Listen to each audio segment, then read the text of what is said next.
28 ayat yang ke-13 berkata, siapa menyembunyikan pelanggarannya tidak akan beruntung, tetapi siapa mengakuinya dan meninggalkannya akan disayang. Saudara, perempuan Samaria ini, dia pernah salah, dia keliru, dia mengakui. Dan kemudian firman Tuhan berkata, Tuhan menghargai, dan Tuhan berkata, jangan berbuat dosa lagi. Maka sejak hari itu, perempuan itu menjadi orang yang luar biasa. Dia menyampaikan kabar tentang Yesus di Samaria, dan hampir seluruh kota Samaria itu percaya kepada Yesus karena hati yang benar dari perempuan Samaria. Saudara, setiap orang punya kegagalan, punya kesalahan, kekeliruan masa yang lalu. Tapi ketika dia menyadari dia salah, dia bertobat, dia tidak sembunyikan, tapi dia terbuka, saudara. Maka Tuhan itu menyayangi dan buat orang ini beruntung. Saya mau beritahu saudara, mari bersama-sama kita punya hati yang benar di hadapan Tuhan, jujur di hadapan Tuhan. Saudara lelah, bilang aja lelah, capek Tuhan dengan keadaan, jujur dengan Tuhan, minta supaya Tuhan membasuh hati kita, minta supaya Tuhan membersihkan hati kita, dan juga sikap hati yang salah, saudara, supaya ada blessing yang Tuhan berikan dalam hidup kita hari-hari ini. Yang berikutnya, saudara, sikap hati yang benar itu kunci mujizat. Seorang perempuan meleleh pendarahan ketika dia perempuan Sirofenisia, saudara, meskipun dia minta roti asalkan dari apa aja tidak masalah, tetapi itu membuat dia mengalami mujizat daripada Tuhan. Perempuan yang sudah meleleh pendarahan 12 tahun saja, ketika dia berkata asalku jamah jubahnya, dia akan sembuh. Saudara, meskipun direndahkan, tetapi dia tetap punya sikap hati yang benar di hadapan Tuhan. Sikap hati yang benar janda Sarfat itu juga sama.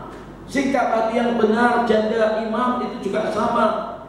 Ketika janda Sarfat, nabinya minta lebih dulu supaya dibuatkan roti, maka janda Sarfat ini hanya punya minyak dan tepung sedikit, dia berikan, dia buatkan kepada nabinya Tuhan. Yang pertama, dia prioritaskan nabinya, dia prioritaskan Tuhan, saudara. Dan Alkitab berkata Tuhan tidak pernah tinggal diam. Tuhan bisa melipat gandakan dan Tuhan buat keajaiban. Janda Imam juga sama. Ketika menghadapi masalah sulit, sudah mengalami jalan buntu, ini nabinya berkata, kamu dengan anakmu pergi ke tetangga dan cari tempayan yang kosong dan bawa ke rumah. Kemudian isi minyak dan tuangkan. Ketika mereka lakukan itu, saudara, dia taat, dia tahu yang disuruh hambanya dilakukan, dia kerjakan. Alkitab mencatat minyak itu tidak habis-habisnya sampai semua bulir tempayan penuh. Saudara, sikap hati yang benar itu sikap hati yang taat kepada nabinya, kepada hambanya, kepada Tuhan sendiri. Saudara, saya tahu ketika tahun 2001 saya menyerahkan hidup untuk buat Tuhan, dan saat itu kondisi saya masih harus berjuang. Saya tinggalkan usaha saya tinggalkan pekerjaan, kami hidup di Surabaya, belum pelayanan, belum ada jemaat.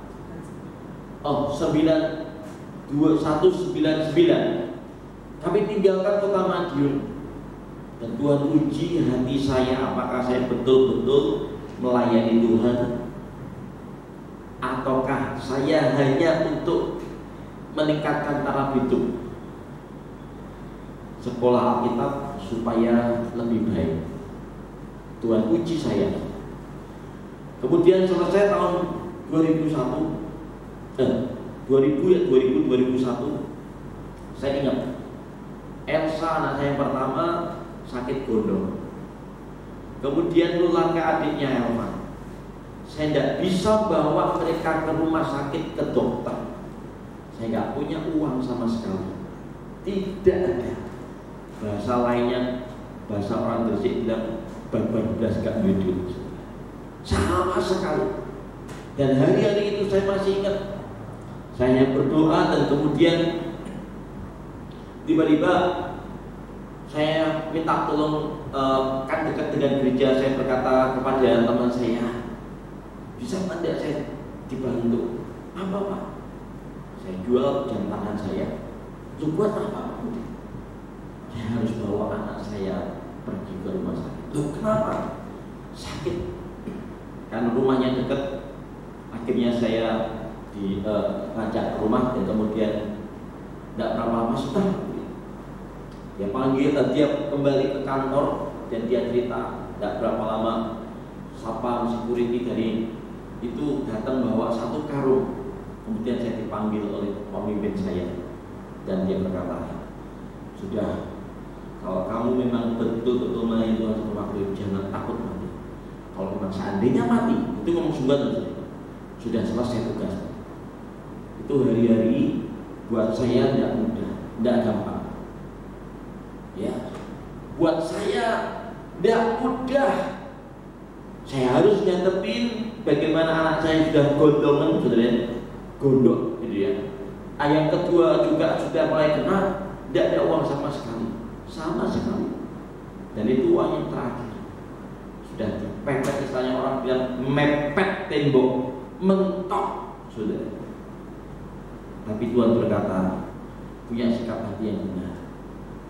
Bukan hanya di situ, saya masih ingat tanggal 24 Desember. Kira-kira tahun berapa ya? 2000-an. Besok hari Natal. Saya pergi besok kunjungan di Surabaya di sebelahnya hotel yang cukup terkenal. Saya masuk dan kemudian saya dengan teman saya mendoakan satu keluarga, dan keluarga ini suaminya lumpuh, sakit, tidak bisa berjalan. Dulunya dia tukang piklit dan rumahnya hanya 1 petak, ukuran kira-kira 2-3 meter, itu aja. Rumahnya di situ, ruang makannya di situ, ruang tamunya di situ. Jadi satu tuh blok-blok, saudara. Pada saat itu, saudara, saya habis mendoakan, tiba-tiba Tuhan bilang secara kuat, taburkan semua yang kamu punya. Dalam hati, jangan Tuhan, besok kan Natal, taburkan semua. Saya seolah saya keluar, saya izin keluar ke toilet sebentar. Saya keluar tuh harus merunduk. Saya tinggi saya seperti ini harus merunduk. Bayangkan, ya. Berarti masuknya itu sangat pendek sekali. Saya keluar dan saya habis ke toilet, saya buka dompet saya lihat ada uang 25.000, saya masih kan. Dan Tuhan berkata, tabur semua. Saya belajar mentaati apa yang Tuhan suruh, memberikan yang saya miliki yang terakhir itu buat orang lain yang membutuhkan. Firman Tuhan berkata, kalau kamu melakukan ini untuk mereka yang miskin, untuk orang kamu melakukan seperti untuk aku.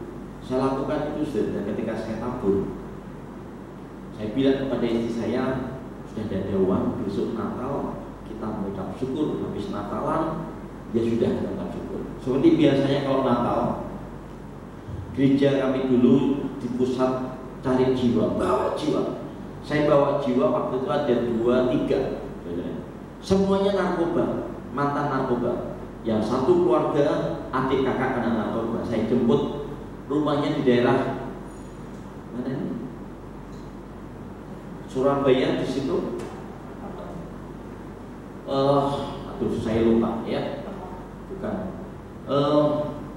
Ya disitulah, ya. Yang ini. Kalau malam itu buat pasar, jadi kok saya juga buat pasar gitu ya. Teman bukan susah, nanti kok kayaknya dilupa lagi. Saya antar, saya jemput, saya antar sendiri. Ketika saya jemput, mamanya juga ikut. Kemudian kami ibadah, selesai pulang ibadah, Pandigiling, ya daerah Pandigiling. Setelah kami pulang ibadah, ini mamanya, jelas saya percaya Tuhan yang betul. Mamanya sama dua anaknya udah tua, mamanya berkata, Pak Budi, suami saya tuh meninggal. Ini anak saya tuanya tuh kapan dari kabeli ini sepatu, minta sepatu. Saya tanya sepatu yang mana aku dipinjem. Saya tanya lagi mana? Kok udah dibalikan 3 hari lagi mah? Saya tanya 3 hari mana sepatunya? Kak jual mas, dijual. Kemudian yang satu minta game, dibelikan game, katanya dipinjem. Setelah dipinjem tanyain 2 hari, dipinjem lagi tetangganya sebelah, ditanyain lagi, dijual. Buat apa? Buat apa sih? Sudah saya angkat tangan, saya antar, saya turun sebentar dan saya doakan. Sudah ya, selamat Natal ya. Saya pulang waktu mau masuk, tiba-tiba mamahnya itu teriak, Pak tunggu sebentar Pak, kesini dulu Pak, masuk toko. Saya tidak punya pikiran, tidak punya, wah udah ada yang, oh ya kenapa? Ada yang ketinggalan, ada yang perlu lagi, kenapa? Tidak, ini Pak Budi, dia ambil 1 box beng-beng coklat, saya masih ingat, 1 box, bukan 1 biji, 1 box. Itu isinya kalau nggak salah 24. Lalu dia masuk ke kresek, kemudian dia ambil amplop, lalu dia, Pak Budi, ini titip ya buat ibu sama buat anak. Saya nggak buka, sampai di rumah saya kasihkan. Ini udah Natalan makan beng-beng coklat sampai sukamu habisin coklat itu. Sukanya kan coklat sebenarnya. Mungkin salah satu kalau sekarang ini giginya gigis ya, karena hari-hari itu pasti itu makan coklat buahnya apa ya. Dan coba bayangkan 24 biji hari itu juga saya masih ingat. Habis saudara dan dapat berkat, saya masih ingat jumlahnya 100.000. Waktu bisa lipat kali gandakan. Tapi hari waktu di mana saya mesti harus menabur, saya punya sikap hati yang benar di hadapan Tuhan. Itu kunci mendapatkan anugerah kasih karunia.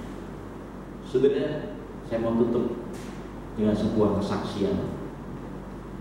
Sikap hati yang benar itu juga mendapatkan kasih karunia di hadapan Tuhan. Kasih karunia itu apa? Kemurahan. Kemurahan itu apa? Anugerah. Anugerah itu apa? Penyertaan. Penyertaan itu adalah perlindungan.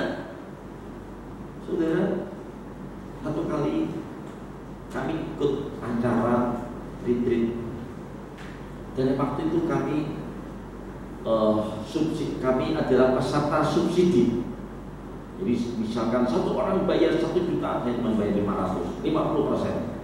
Berdua cuma 1 juta, ya, harusnya 2 juta, cuma 1 juta. Kami pergi dan kemudian kami tiba di kota itu dan kemudian kami terlambat. Kenapa? Karena banyak pekerjaan pelayanan yang belum selesai. Kami terlambat dan kemudian kami tiba terlambat juga, saudara ya. Akhirnya jam 2:30 kami tiba di kota itu dan kemudian kami makan sampai 2:30. 2:30 kami baru berangkat naik ke tempat itu. 2:30 kami naik ke tempat itu dan kemudian kami cari susu dulu, karena tempat itu terkenal dengan susunya, susu sapi, saudara. Nah, ibu disukanya susu sapi, kalau saya ya suka tapi nggak terlalu, ya, cuman sekedar saja lah. Nah, akhirnya kami tinggal tiba jam 4:30. Nah, 4:30 itu semua sudah bisa masuk di kamar dan sudah tidur, karena jam 12 mereka sudah berangkat. Jadi saya terlambat, sangat terlambat sekali, paling terakhir. Begitu saya datang, kemudian dengan pemimpin, dengan gembala senior, saya mau salaman nggak jadi, karena waktu itu kan kita terkenal nggak boleh salaman, cuman gini aja insya Allah. Nah, singkat cerita, saya dengan panitia tanya, Pak Budi sudah terima kunci belum? Kuncinya ini Pak, saya bawa. Oh iya, kuncinya saya bawa dan kemudian kami ditaruh di satu tempat. Tempat itu paling ujung sendiri. Jadi teman-teman ada di bawah, kami ada di atas, paling ujung sendiri, paling belakang sendiri. Jujur ya, waktu saya lihat, saya kan diantar kira-kira jam 5:04. Itu kalau di pegunungan sudah mulai gelap petang, saudara ya. Jadi lampunya belum dinyalakan. kabutnya turun, ditaruh di tempat paling belakang diri, di tempat paling belakang sendiri. Maksudnya nyanyi kan ada paling belakang diri, kabut lagi, dingin lagi. Saya masuk, pintunya belum dinyalakan lampunya, jadi masih gelap. Saya turun, dalam hati saya punya sikap hati yang salah. Tuhan, ini kayak gini dong, saya ditaruh di sini dong. Terus apa ada temennya, kalau tidak ada temen ini ya orang Semarang bilang baik ya nih. Dan betul saya waktu hujan rintik-rintik, saya bawa koper, saya masuk. Dan terima kasih ya Pak, yang antar saya naik mobil karena tinggi. Terima kasih ya Pak. Ya, saya buka.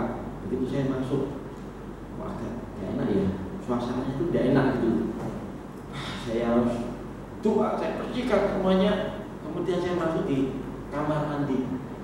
Ada sedikit penghiburan. Kenapa Pak? Kamar mandinya itu bed, bukan bed up itu kan cuma satu tuh. Kamar mandinya itu jacuzzi. Ada yang belum pernah dengar jacuzzi itu apa? Kalian yang pernah ikut retreat di Trawas, di Arca Kotit itu kan ada dekatnya kolam renang, ada lihat, nah seperti itu bergeden.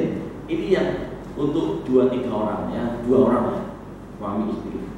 Kamar mandinya itu kira-kira dari tembok sini sampai ini saat ini kamar mandinya saja ya. Ya saya pesertanya, saya nama itu aja berdua. Lalu tempat tidurnya ya lumayan lah, bagus. Dan waktu itu saya wah tidak apa-apa lah di sini aja. Lebih nyaman lah kita dari sini ibadah jam 7, saya persiapan dengan 7 kita jalan. Waktu kami jalan hujan terus sepanjang lorong, sepanjang jalan itu sebelah kiri itu kan kamar, tidak ada satu penghuni kecuali saya sama ibu. Ngeri yang mana? Itu pendeta loh sebenarnya. Levelnya saya dan saya ibu sama buta-buta sama istri. Itu saya aja sampai nyanyi haleluya YouTube apa haleluya alias sama aku yang pedih jadi pedih haleluya haleluya ayo nyanyi Pak haleluya.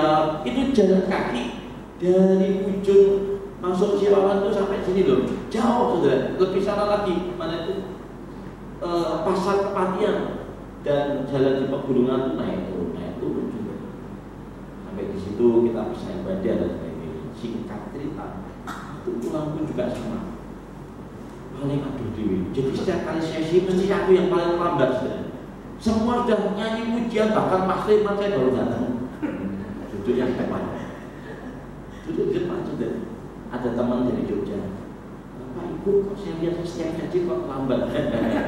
Saya alasannya gini, jauh kamar saya di sana. Tapi yang ini tidak ceritain apa itu bukan saya mandi kungkum di jacuzzi itu panas airnya ya. Saya kasih sabun kungkum kelamaan kesuwen akhirnya membuat terlambat. Tapi saya mau beritahu Tuhan itu taruh saya di Goshen. Saya bersyukur setelah itu ada jacuzzi itu jadi penghiburan sebenarnya. Saya tidak lagi bersyukur-syukur. Amalnya pertama kali masuk, apa ini bayar separuh ya Maya? Apa ini jangan terlambat ya? Aduh, ini panitianya sentimen gini. Kayaknya nanti udah, tapi kok nanti gimana ya enak ya?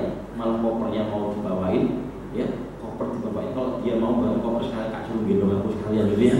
Tapi dia nggak bertanda dan jengkak gitu. Saya nggak gitu. Ternyata saudara, itu satu-satunya kamar yang saya ketahui ya, satu-satunya kamar itu suite presiden suite, jadi yang paling bagus meskipun di belakang saudara. Karena di tempat lain meskipun bagus warnanya, kamar mandi cuma panjuran shower tok. Ya tempat saya ada panjurannya, ya toh. Kemudian ada tempat jacuzzinya, ada plesetan, ada toiletnya. Itu bisa buat kejar-kejaran sama ibu di situ saya. Gede lah sakitnya, ada besar. Cuma berdua. Saya langsung ingat anak saya, ingat aku, cucu saya juga. Wah diajak ini kan rintit, bukan adulan mah rintit. Gaya dia aja sama orang minta semacam-macam. Saya marahin itu sudah mengucap syukur. Setiap kali datang terlambat, kenapa? Kumpul dulu. Mandinya bukan mandi susu atau pakai gaya lucu, enggak, nikmati dulu. Semua tenggelam di dalam air panas, mulai dari ujung rambut sampai ujung kaki semua dibasuh dengan sabun dan air panas. Saya mau beritahu, besoknya juga terlambat lagi, besoknya terlambat, esoknya terlambat, alias hukumnya paling lama. Tapi itu sebetulnya cara Tuhan untuk saya mendetok, mematikan virus-virus.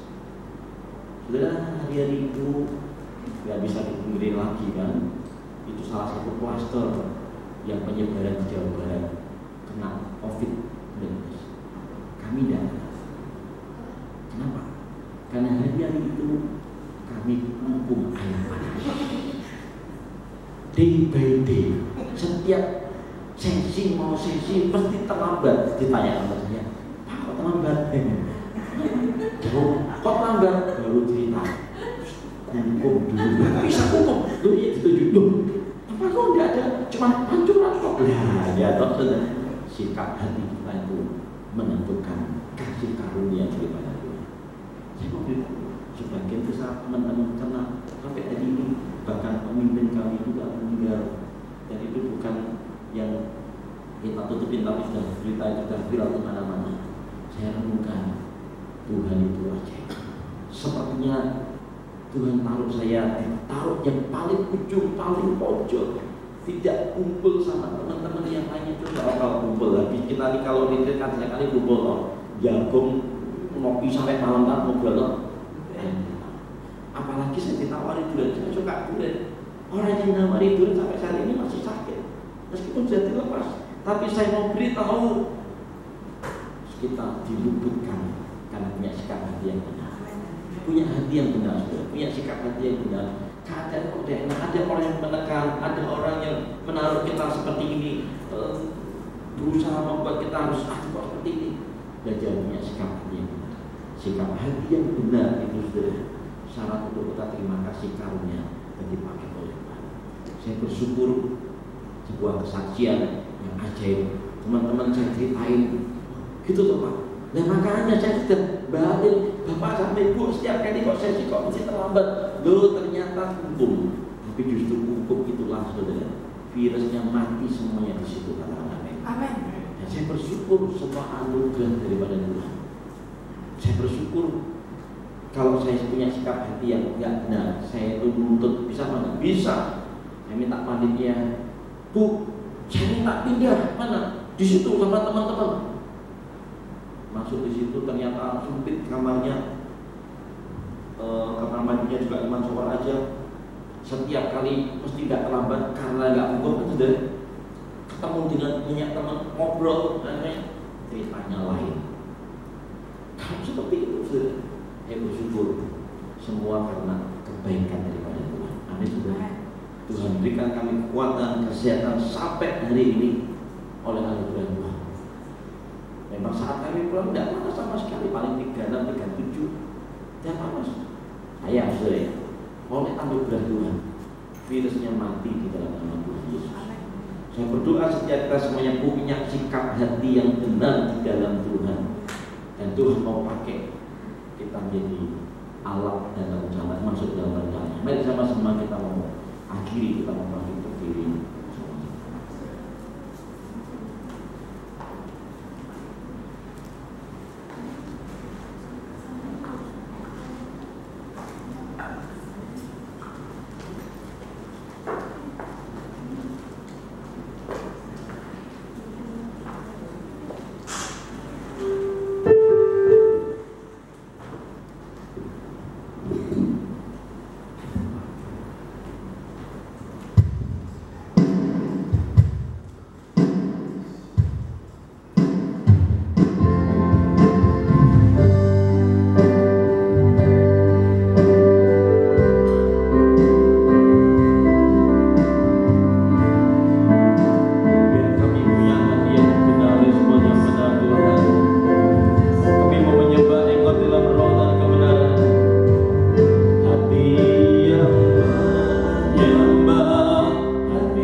setiap hari kita akan terus berdoa.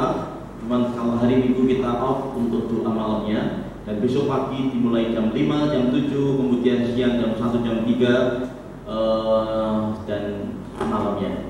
Kalau besok siang kita juga off karena kita akan bergerak untuk memberkati perumahan atau warga di sekitar gereja kita dan juga sekolah. Kita akan sama-sama melakukan desinfektan dan juga membagi masker, membagi vitamin, membagi Yakult madu untuk mereka yang membutuhkan. Saudara yang mau ambil bagian silakan, dan kemudian besok ada anak muda yang ada waktu kita akan bergerak bersama-sama. Mari kita bangkit berdiri dan kita akhiri ibadah kita sore hari ini.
Amin.